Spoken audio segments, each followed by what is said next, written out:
Chairman Grassley, Ranking Member Durbin, and members of the Judiciary Committee, thank you for the opportunity to appear today. I must start with a word of prayer for the tragic accident that befell our nation last night, where we lost civilians and service members. I pray for their families.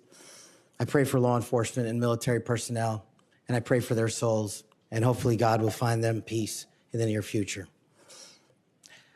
I'd like to welcome my father, Pramod, and my mother, Anjana, who are sitting here today. They traveled here to get here from India. My sister's also here, Nisha. She also traversed the oceans just to be with me here today. It means the world that you guys are here. Shri Krishna. I wouldn't be here today without their guidance, their unwavering support, and their relentless love. When President Trump informed me of his intention to nominate me as the director of the FBI, I was deeply honored. Sitting here today, I carry not only the dreams of my parents, but also the hopes of millions of Americans who stand for justice, fairness, and the rule of law. My commitment to these principles is deeply rooted in my family's history, which has profoundly shaped my worldview. My father fled Idi Amin's genocidal dictatorship in Uganda, where 300,000 men, women, and children were killed based on their ethnicity, just because they happen to look like me. My mother is originally from Tanzania. She studied in India, as did my dad, and they were married there. They would later emigrate to New York, as the senator pointed out, where I was born, and we were raised in a household of my father's 7 siblings, their spouses, and at least half a dozen children.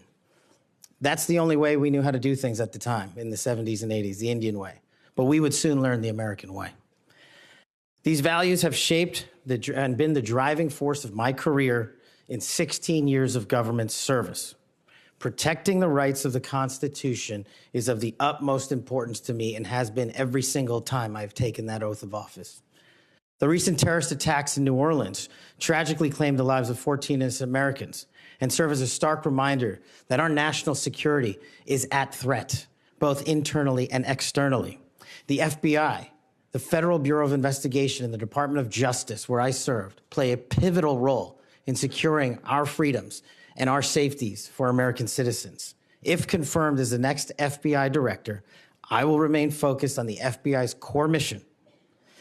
That is to investigate fully wherever there is a constitutional factual basis to do so, and to never make a prosecutorial decision that is solely the providence of the Department of Justice and the Attorney General. For the first 8 years after law school, I served as a public defender, first for Miami-Dade County and later for the Southern District of Florida.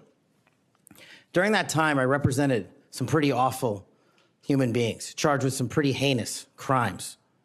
But what I learned there was the core value that has been enshrined in me since, that due process must be provided without bias to all Americans. And if we cannot provide due process to the worst, then there can be no due process for anyone, and our constitutional republic fails.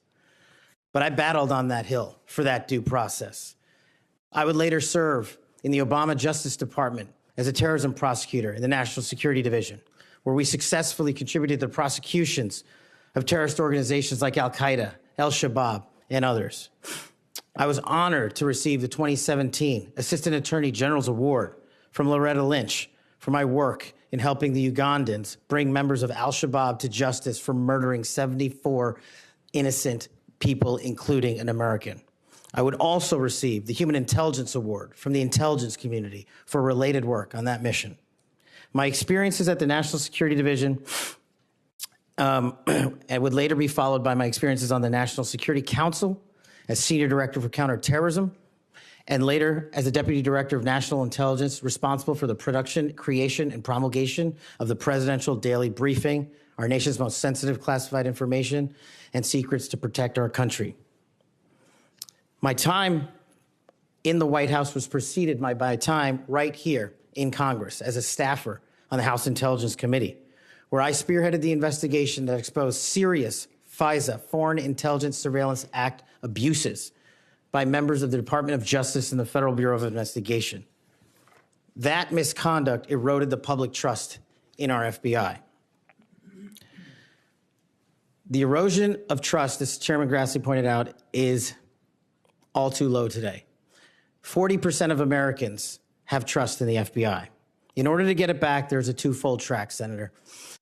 One, violent crime is exploding in this country, and we cannot afford them to allow it to run away. We must tackle violent crime. Just in 2023 alone, there was 100,000 rapes, 100,000 drug overdoses, and 17,000 homicides. The priority of the FBI, if I'm confirmed, will be to ensure that our communities are protected and safeguarded and our children have parks to play in and not needles to walk over. The way we do this, we let good cops be cops.